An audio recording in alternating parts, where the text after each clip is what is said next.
옆에 분과 교제하며 인사 나눌까요? 사랑합니다. 축복합니다. 오늘도 말씀으로 은혜 받읍시다. 훌륭한 기독교 사상가인 프란시스 세퍼라고 하는 박사님이 있습니다.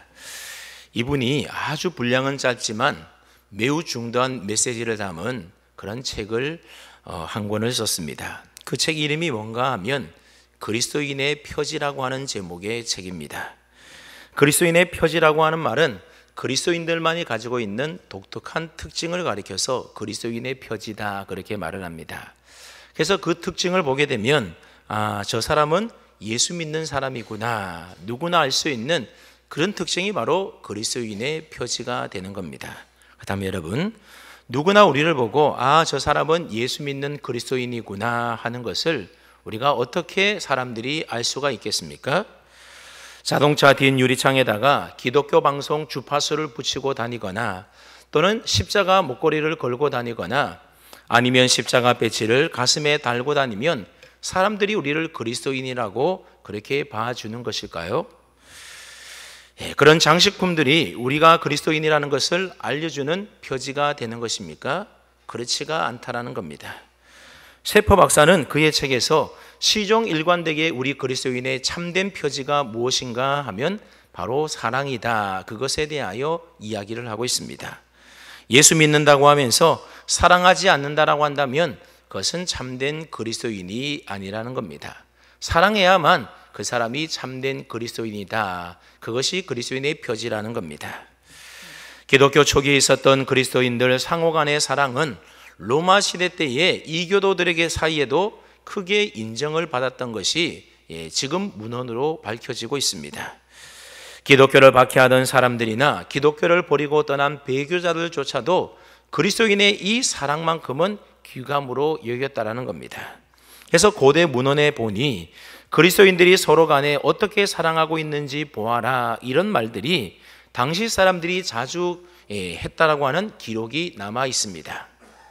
초대교회 당시에 필립이라고 하는 유대의 한 총독이 그 당시 로마 황제에게 보낸 보고서가 발견되었는데 그 보고서에 보았더니 초대교회 그리스도인들은 자신을 괴롭히는 원수들까지도 사랑하는 사람이었고 무엇보다도 그들 공동체 안에 있는 사람들끼리 서로 사랑하고 있었다라고 그렇게 보고서가 말해주고 있습니다.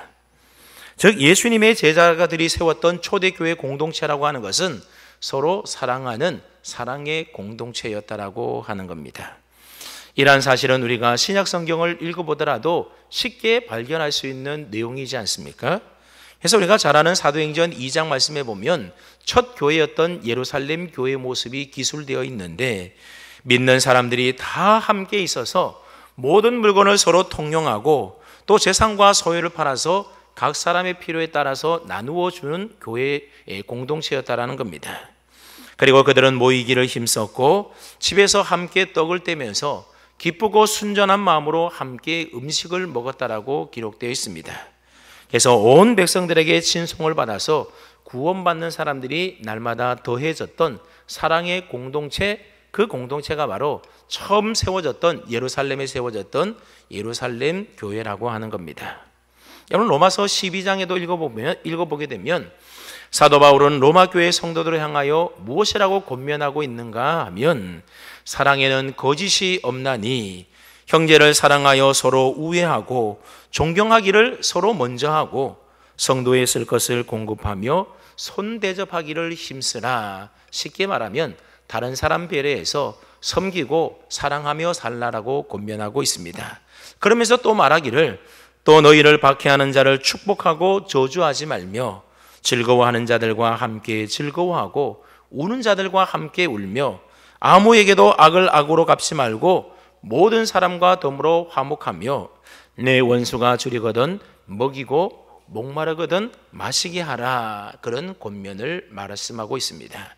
무슨 말인가 하면 쉽게 말하면 한마디로 서로 사랑하며 살라라고 하는 것입니다. 왜 원수와 같은 사람까지도 사랑하라고 말하는가 하면 기꺼이 그렇게 하는 것이 바로 참된 그리스도인들의 모습이고 참된 주님의 제자들의 모습이기 때문에 그렇다라는 겁니다.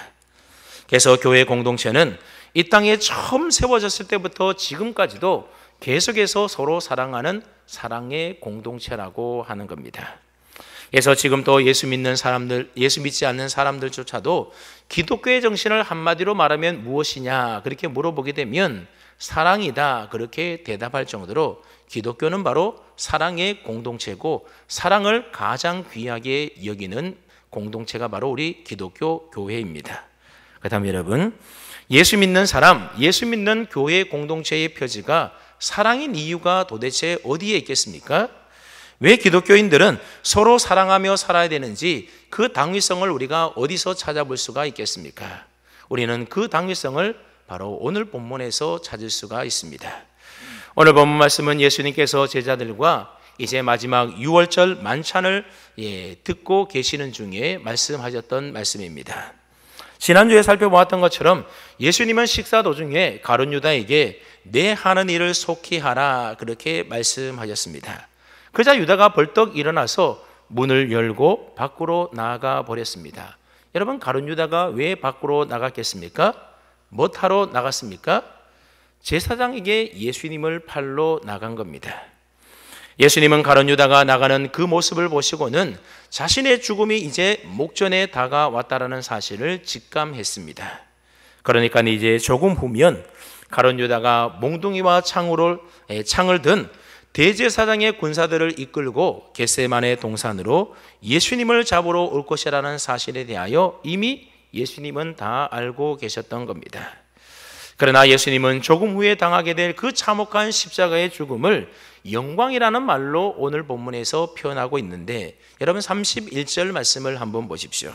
31절에 보았더니 그가 나간 후에 예수께서 이르시되 지금 인자가 영광을 받았고 하나님도 인자로 말미암아 영광을 받으셨도다. 그렇게 영광이라는 말을 예수님이 사용하고 있습니다. 여러분, 지금 되어져가는 상황만 본다라고 한다면 여러분, 영광스러운 상황입니까? 예수님이 영광을 받으시는 상황입니까? 그러니 결코 이해가 되지 않는 말씀을 지금 예수님이 하고 있는 겁니다. 가룟 유다는 예수님을 팔기 위하여 나갔고 이제 몇 시간 후면 예수님이 잡히셔서 많은 모욕을 당하고 고난을 당하시고 채찍질을 당하셔서 결국 십자가에 달려 죽게 되는 겁니다. 이 모든 사실을 예수님은 너무나도 잘 알고 계심에도 불구하고 지금 예수님은 하나님이 영광을 받으셨고 예수님도 영광을 받았다라고 말씀하고 있는 겁니다. 전에 새 제자를 데리고 변화산에 오르셔서 모세와 엘리야와 더불어서 영광의 몸으로 변형될 때에 이런 말씀을 하셨다라면 아마 이해가 되고 이상하지 않을 겁니다. 그런데 여러분, 지금 상황은 그렇지 않은 상황이지 않습니까? 여기에 하나님의 관점과 우리 인간들 사이의 관점에 큰 간격이 있음을 우리가 발견하게 됩니다. 우리 인간의 관점에서 본다라고 한다면 예수님께서 그 수치스러운 십자가에 달려서 죽임을 당하는 일이라고 하는 것은 결코 영광스러운 일이 아닌 것입니다. 그러나 하나님의 관점에서 본다라고 한다면 그것은 영광스러운 일이라고 하는 겁니다. 왜 그렇습니까? 예수님께서 십자가에 죽으심으로 이 세상에 오신 목적을 이루시기 때문에 그렇습니다.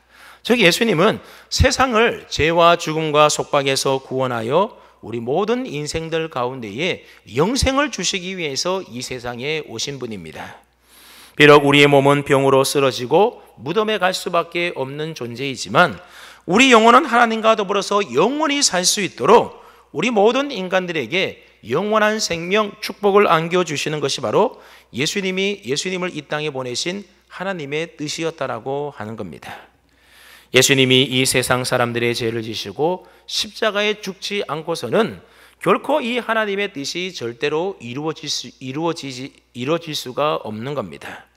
그런데 이제 드디어 예수님이 그 십자가를 져야 될 순간이 다가오게 된 것입니다. 이 십자가를 지고 나면 온 세상을 구원하고자 하시는 그 하나님의 놀라운 뜻이 이루어지게 되는 겁니다. 예수님이 십자가를 바라보면서 하나님의 영광을 얻으셨다라고 하는 말씀하신 이유가 바로 여기에 있는 것입니다. 십자가의 죽음은 하나님의 뜻을 이루므로 하나님을 기쁘시게 하고 하나님을 영화롭게 하는 일이었다라고 하는 겁니다. 하나님은 자기를 영화롭게 한 예수님을 결코 그대로 내버려 두시지 않으십니다. 예수님을 죽음에서 일으키시어 부활케 하시고, 그리고 예수님을 이 세상 모든 인류를 구원할 영원한 구원자로 높이 세워 주십니다. 그래서 예수님을 하나님 보좌 우편에 앉히시고 온 천하가 그 이름 앞에 무릎을 꿇고 예수님을 주라고 고백하게 만드셨습니다. 그러니까 십자가에 죽기까지 순종하신 예수님을 하나님은 높이 들려서 예수님을 영화롭게 하셨던 것입니다. 그러므로 이러한 영광을 미리 내다보신 예수님으로서는 지금 십자가 죽음을 눈앞에 두고 부들부들 떨면서 억지로 끌려가는 비참한 처형이라기보다는 하나님의 이름을 영화롭게 하고 자기 이름이 영화롭게 되는 계기가 되는 사건으로 예수님은 생각하셔서 이런 말씀을 지금 하고 있는 겁니다. 그래서 가룟 유다가 예수님을 팔러 나간 후부터 예수님께서는 주옥같이 귀한 말씀들을 제자들에게 들려주시게 되는데, 오늘 본문부터 요한복음 16장 마지막 절까지 예수님께서 하신 말씀들이 기록되어 있는데, 이 귀한 말씀들을 가리켜서 다락방 광화다, 그렇게 이야기들을 합니다. 예수님께서 십자가에 죽으시기 전날 제자들과 다락방에서 마지막 만찬을 하시면서 했던 주옥 같은 설교 말씀이 바로 다락방 강화라고 하는 말씀입니다. 예수님께서 이 다락방 강화 가운데서 맨 처음으로 하셨던 말씀이 무엇인가 하면 그게 바로 오늘 본문 말씀입니다. 그리고 이 말씀의 핵심은 34절 35절 말씀인데, 즉 서로 사랑하라고 하는 세 계명입니다. 여러분, 요한복음에는 사랑하라고 하는 말씀이 56번 나오게 됩니다.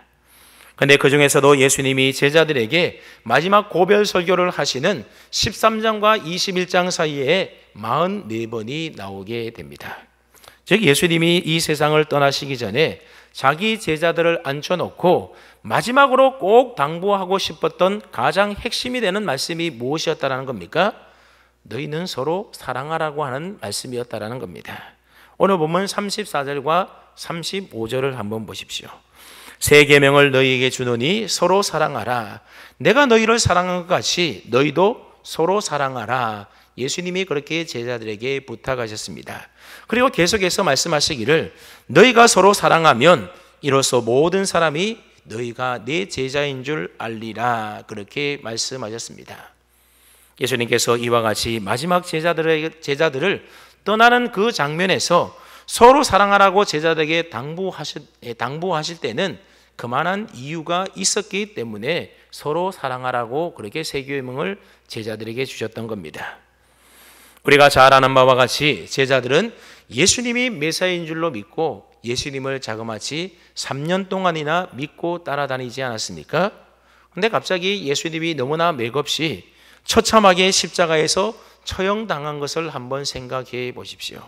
그때의 제자들이 받을 충격이 얼마나 컸겠습니까? 그런 절망적인 상황 앞에서는 그들의 믿음도 파산해버리고 인격도 파산하고 그들의 꿈과 희망도 다 파산해버리고 말게 될 것입니다. 아닌 게 아니라 수제자라고 자청했던 베드로마저도 공공연하게 예수님을 모른다고 3번씩이나 부인하지 않습니까?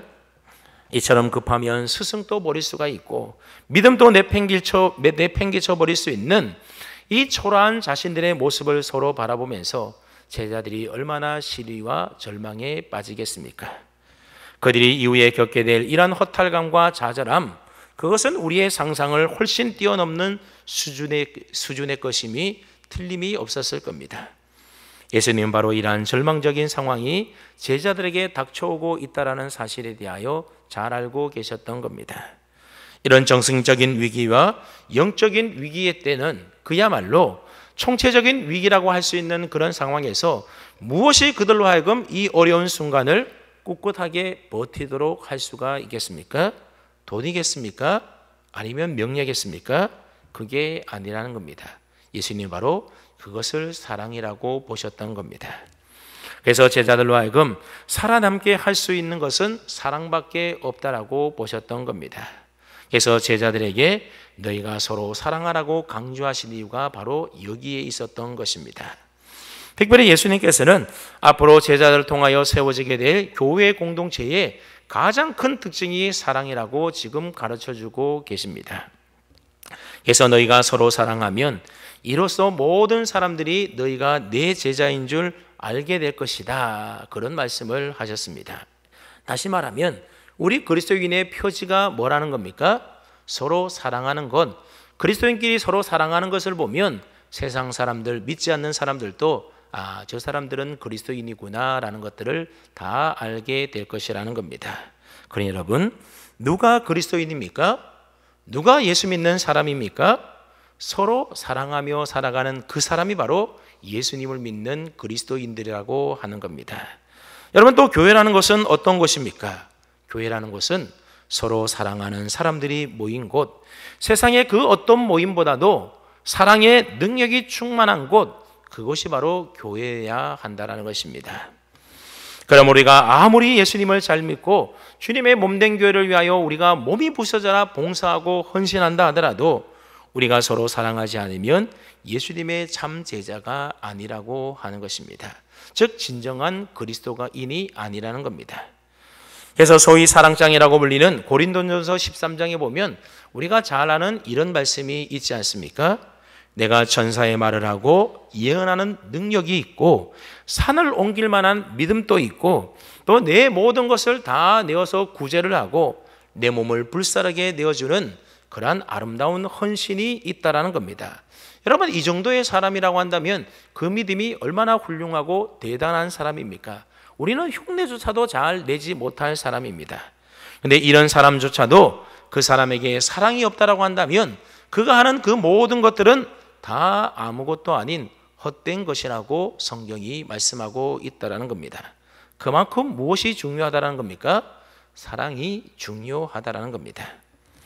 성경이 두껍지만 이 성경 말씀을 압축하게 되면 마지막으로 남는 말씀이 무엇인가 하면 그것은 바로 하나님은 사랑이라는 겁니다.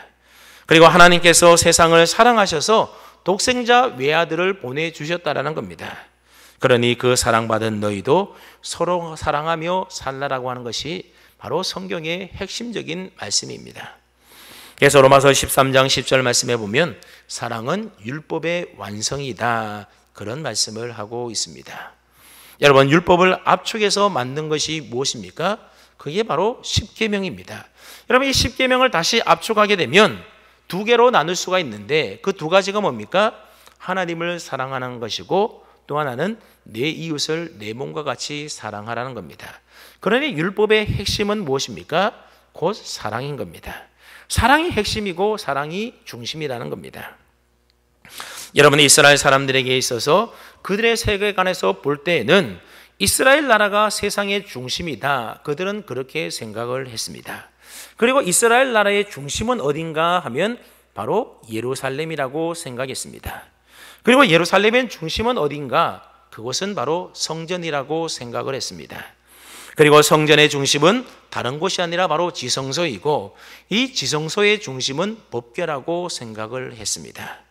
그리고 그 법궤의 중심에는 그 안에 들어있는 두 돌판이고 그 두 돌판의 중심은 십계명, 즉 율법이었던 겁니다.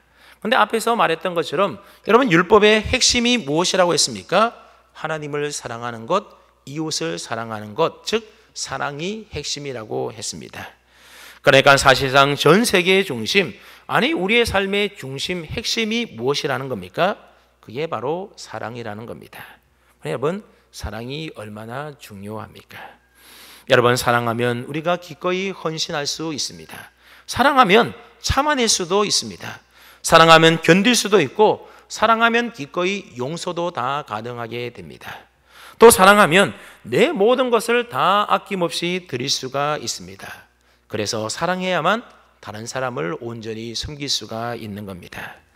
여러분, 우리가 앞서 살펴보았던 요한복음 13장 17절 말씀에 보게 되면 너희가 이것을 알고 행하면 복이 있으리라, 그렇게 예수님이 말씀하시지 않았습니까?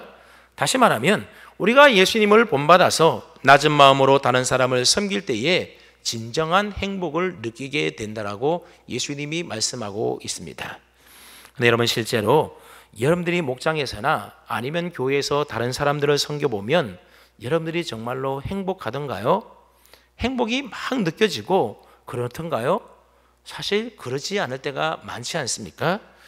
예수님은 분명히 다른 사람을 섬기면 행복해진다 그렇게 말을 했는데 왜 우리는 섬김에도 불구하고 행복해지지 않는 것일까요? 그것은 바로 그 섬김에 사랑이 빠져 있기 때문에 그렇습니다. 여러분, 사랑 없이도 얼마든지 남을 섬길 수가 있지 않습니까? 그러나 그런 섬김은 진정한 섬김이 아니라 섬김을 흉내내는 일밖에 되지 않는 겁니다.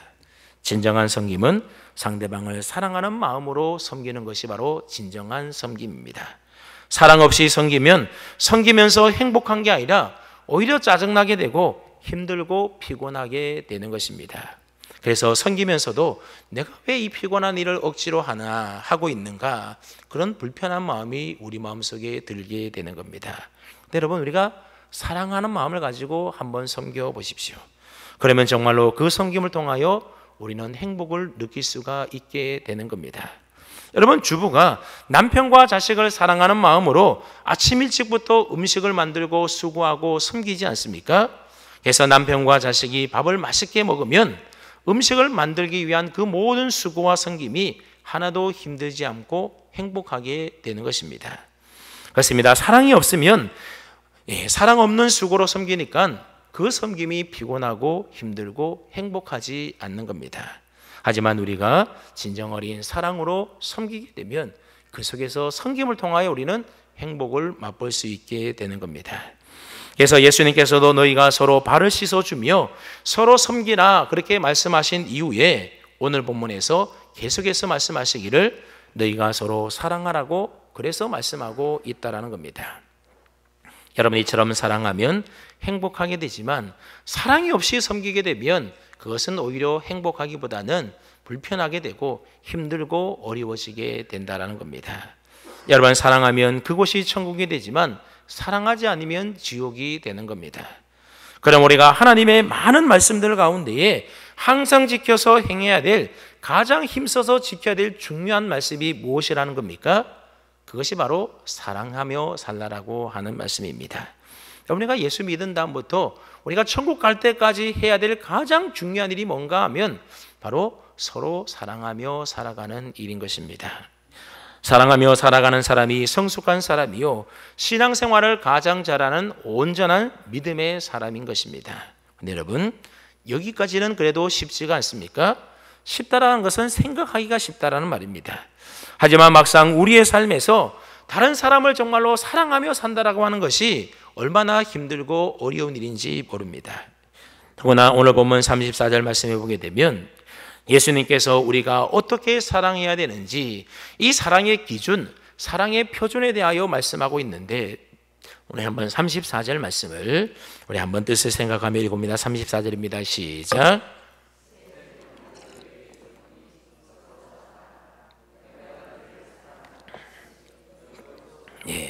어떻게 사랑하라고 말씀하십니까? 내가 너희를 사랑한 것 같이 사랑하라. 다시 말하면 예수님이 제자들을 사랑하신 것이 바로 우리가 사랑해야 될 표준이고 기준이라고 하는 겁니다. 그렇다면 여러분, 예수님의 사랑은 어떤 사랑이십니까?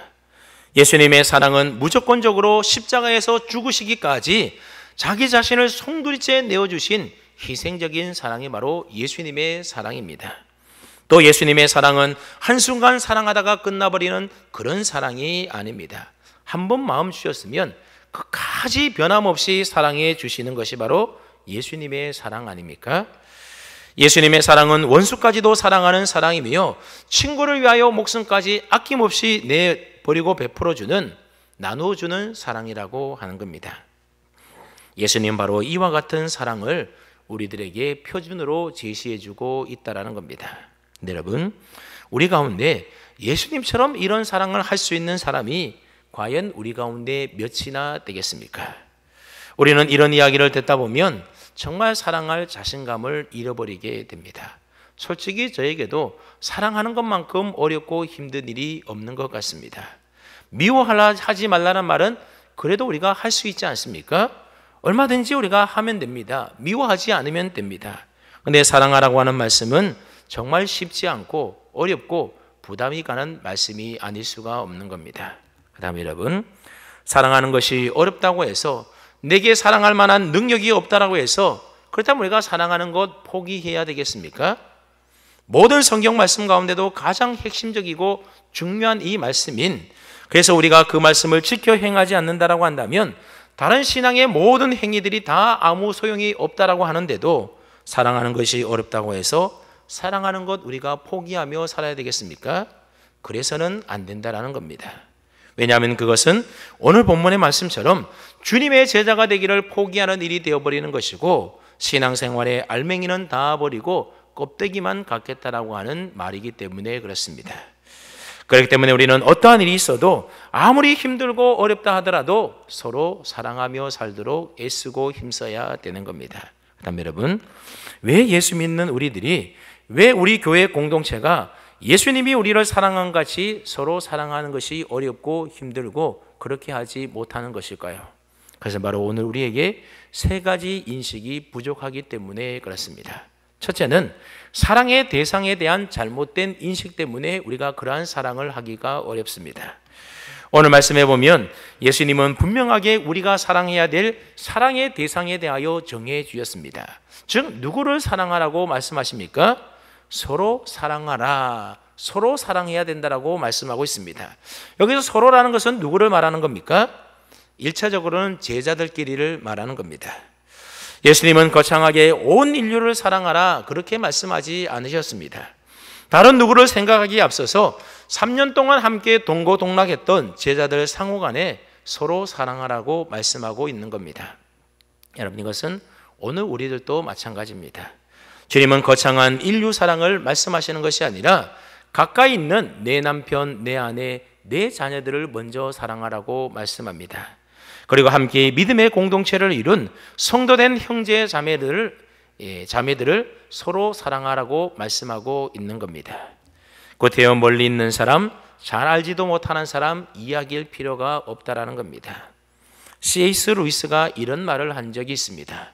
어떤 개개인을 사랑하는 것보다 인류를 사랑한다라고, 모든 사람을 다 사랑한다라고 하는 거창한 타이틀을 말하는 사람들은 아무도 사랑하지 않는 것에 대한 자기 변명일 뿐이다, 그런 말을 했습니다.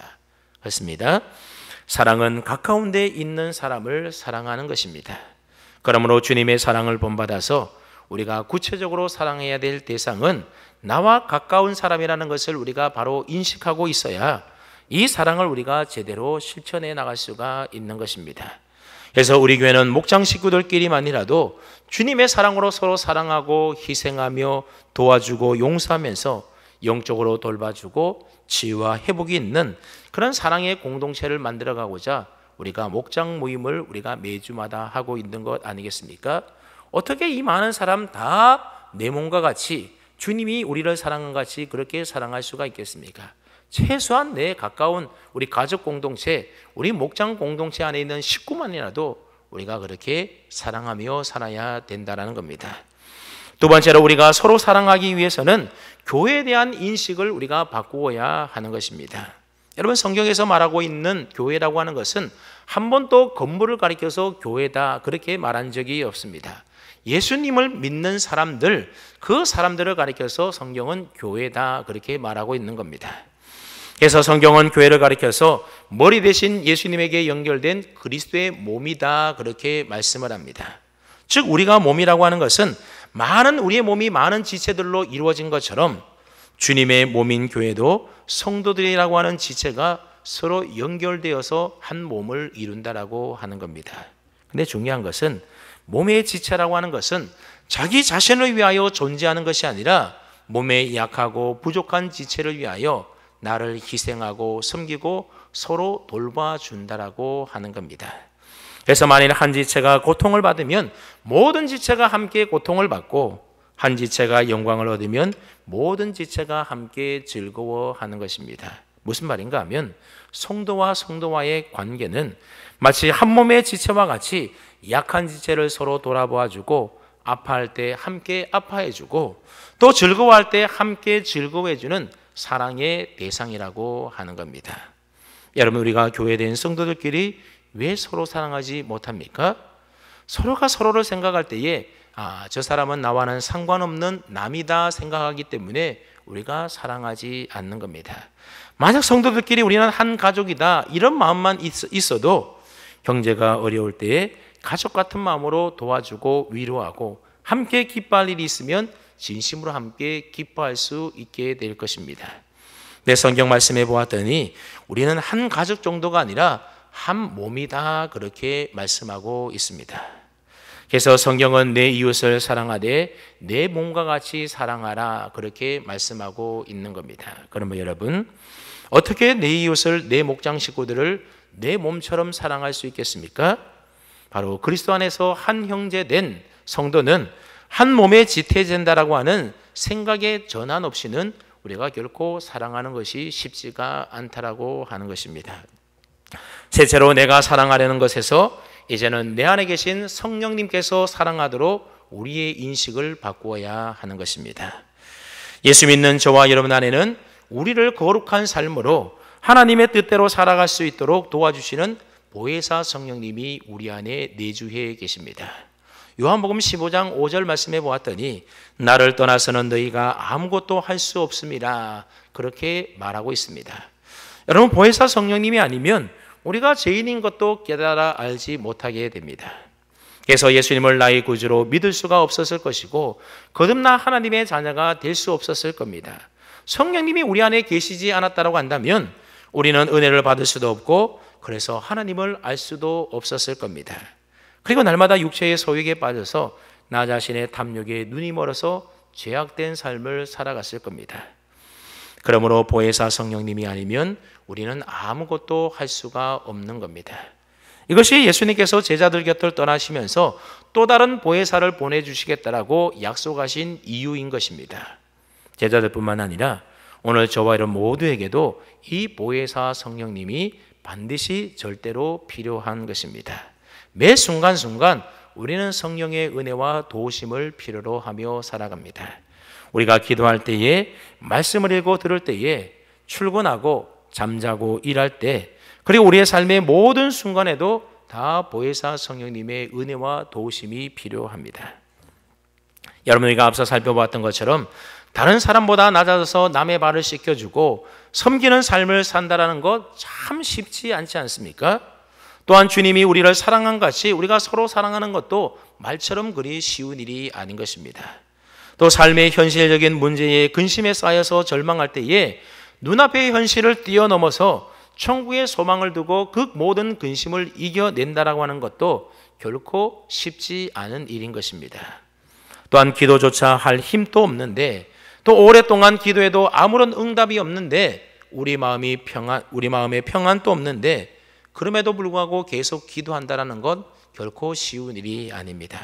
그래서 우리는 하나님의 말씀을 듣고서도 그것은 예수님 정도 되니까는 그렇게 말씀하시는 것이지 우리의 현실은 그와 다르다, 그렇게 이야기할 때가 많이 있습니다. 그런 말씀들은 그런 성경에 있는 이야기로 넘겨버리고 그 말씀대로 살아보려고 우리가 노력조차 하지 않을 때가 많이 있는 겁니다. 하지만 성도 여러분, 예수님께서 우리가 할 수 없는 일들 예수님이 우리에게 하라고 말씀하시겠습니까? 결코 그렇지가 않다라는 겁니다. 우리가 할 수 있기 때문에, 우리에게 할 능력이 있기 때문에 그렇게 하라고 말씀하고 있는 겁니다. 여러분, 우리가 예수님이 우리를 사랑한 것처럼 우리가 사랑할 수 없는데 예수님이 우리에게 너희도 그렇게 내가 너희를 사랑한 것처럼 서로 사랑하라, 그렇게 말씀하는 것이겠습니까? 그렇지가 않다라는 겁니다. 우리에게 사랑할 수가 있고 사랑할 능력이 있기 때문에 우리에게 사랑하라고 말씀하고 있는 겁니다. 그리고 그렇게 할 수 있도록 우리에게 보내주신 분이 누구시라고요? 그분이 바로 보혜사 성령님이시라는 겁니다. 우리 안에 계셔서 우리와 늘 함께 계시면서 내가 할 수 없는 그 일을 할 수 있도록 도와주시는 분, 그분이 바로 우리의 보혜사 성령님이십니다. 다음 여러분, 성령님이 내 안에 내주해 계심에도 불구하고 왜 우리는 섬기지 못하고 사랑하지 못하고 기도하지 못하고 자주 근심하며 절망하는 것이겠습니까? 그것은 내 힘과 내 의지와 내 노력으로 그 일을 하고 있기 때문에 그렇습니다. 다른 말로 하면 우리 안에 계시는 성령님은 그저 꽂아놓은 보리자루처럼 그냥 내버려 두고 내 힘으로 뭔가 열심히 뭔가 해보려고 하니, 여러분, 내 힘으로 그 일이 되겠습니까? 내 힘으로 사랑하는 것, 내 힘으로 섬기는 것 결코 안 된다라는 겁니다. 여러분, 우리나라에서 가장 높은 건물이 123층인 롯데월드타워입니다. 그런데 123층 전망대까지 갈 때에 그 높은 곳까지 우리는 어떻게 갑니까? 엘리베이터를 타고 갑니다. 만약 여러분 엘리베이터가 있음에도 불구하고 걸어서 123층 올라간다고 한다면 얼마나 힘들고 어렵겠습니까? 중간에 아마 다 포기해 버릴 겁니다. 우리는 그냥 엘리베이터 타면 123층까지 올라가는 겁니다. 마찬가지라는 겁니다. 내 힘으로 내 노력으로 하니 어렵고 힘들고 안 되는 겁니다. 우리 안에 계신 성령님께 맡기면 된다는 겁니다. 성령님이라고 하는 엘리베이터 타면 우리가 목표 지점까지 도달할 수가 있습니다. 근데 여러분, 성령님은 인격을 가지고 계신 분입니다. 그렇기 때문에 우리가 가만히 있으면 안 되고 성령님께 부탁하고 성령님께 의지하고 맡기고 그리고 성령님께 기꺼이 순종하겠다라는 마음이 우리 가운데 먼저 있어야 되는 겁니다. 성령님이 내 마음과 생각을 주장하고 지켜달라고 보호해달라고 그래서 내가 알 수 없는 그 일을 할 수 있도록 은혜와 능력을 베풀어 달라고 우리는 성령님께 부탁해야 됩니다. 그럴 때 성령님께서 내 삶을 다스려 주시고 나를 도와주시고 나를 인도해 주셔서 우리에게 풍성한 은혜의 삶을 살 수 있도록 해 주는 겁니다. 여러분, 내가 사랑하려고 하는 것에서 이제 내 안에 계신 성령님께서 사랑할 수 있도록 성령님께서 사랑하게 해달라고 우리의 인식을 바꿔야 되는 겁니다. 절대로 우리의 힘으로는 불가능한 일입니다. 누구만이 하실 수 있다고요? 우리 안에 계시는 성령님이 도와주실 때 우리가 비로소 할 수 있게 되는 겁니다. 사랑하는 성도 여러분, 서로 사랑하며 사십시오. 예수님이 우리를 사랑하셨던 것처럼 주님의 사랑받은 우리들도 예수님을 닮아서 서로 사랑할 때에 참된 그리스도인이 될 수가 있고 참된 주님의 제자가 되고 세상 많은 사람들도 저 사람들이 예수 믿는 그리스도인들이구나 라는 것을 분명히 우리에게 말하게 될 것입니다. 바라기는 저와 여러분 모두가 그리고 우리 남목교의 모든 믿음의 지체들이 서로 섬기며 사랑하며 살아가는 그래서 주님 닮아가는 참된 그리스도인들이 다 될 수 있기를 주님의 이름으로 축원합니다. 아멘. 거룩하신 아버지 하나님